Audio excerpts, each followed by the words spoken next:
Chapter 14.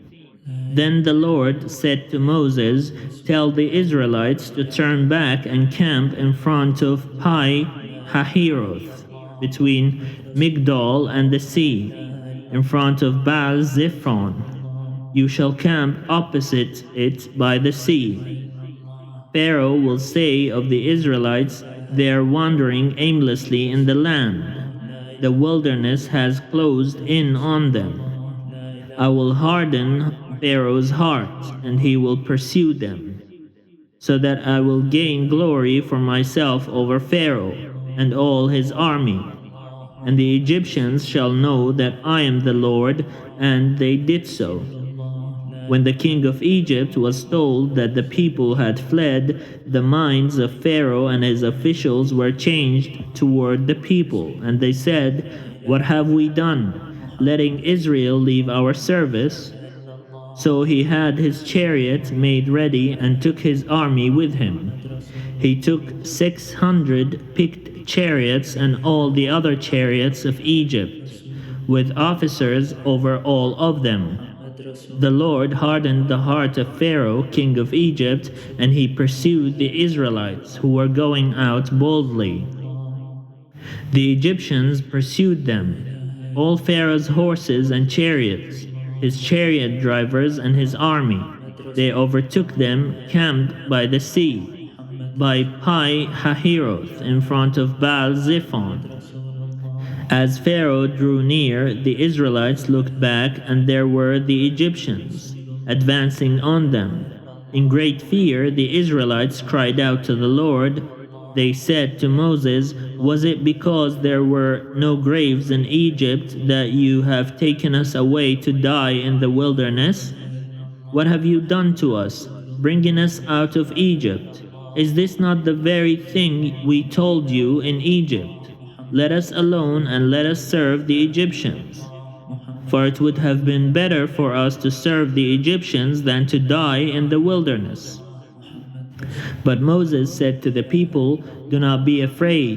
Stand firm and see the deliverance that the Lord will accomplish for you today. For the Egyptians whom you see today you shall never see again. The Lord will fight for you, and you have only to keep still." Then the Lord said to Moses, "Why do you cry out to me? Tell the Israelites to go forward. But you lift up your staff and stretch out your hand over the sea and divide it, that the Israelites may go into the sea on dry ground. Then I will harden the hearts of the Egyptians so that they will go in after them. And so I will gain glory for myself over Pharaoh and all his army, his chariots and his chariot drivers.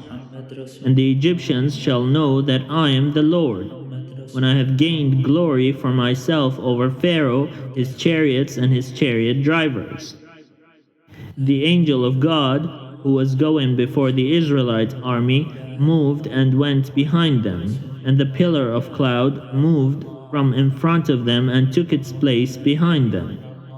It came between the army of Egypt and the army of Israel, and so the cloud was there with the darkness, and it lit up the night.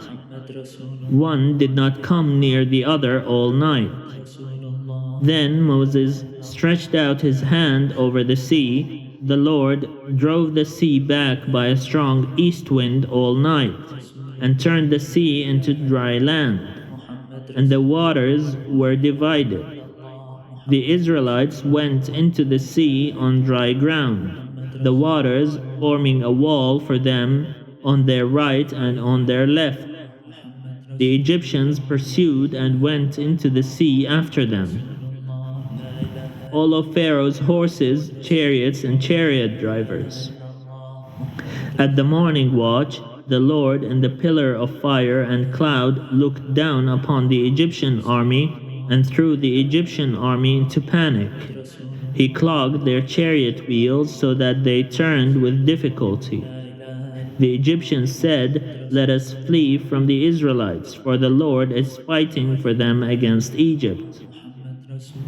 Then the Lord said to Moses, Stretch out your hand over the sea, so that the water may come back upon the Egyptians, upon their chariots and chariot drivers. So Moses stretched out his hand over the sea, and at dawn the sea returned to its normal depth. As the Egyptians fled before it, the Lord tossed the Egyptians into the sea. The waters returned and covered the chariots and the chariot drivers, the entire army of Pharaoh that had followed them into the sea. Not one of them remained, but the Israelites walked on dry ground through the sea, the waters forming a wall for them on their right and on their left. Thus the Lord saved Israel that day from the Egyptians, and Israel saw the Egyptians dead on the seashore. Israel saw the great work that the Lord did against the Egyptians. So the people feared the Lord and believed in the Lord and in his servant Moses. محمد رسول الله لا إله إلا الله محمد رسول الله لا إله إلا الله محمد رسول الله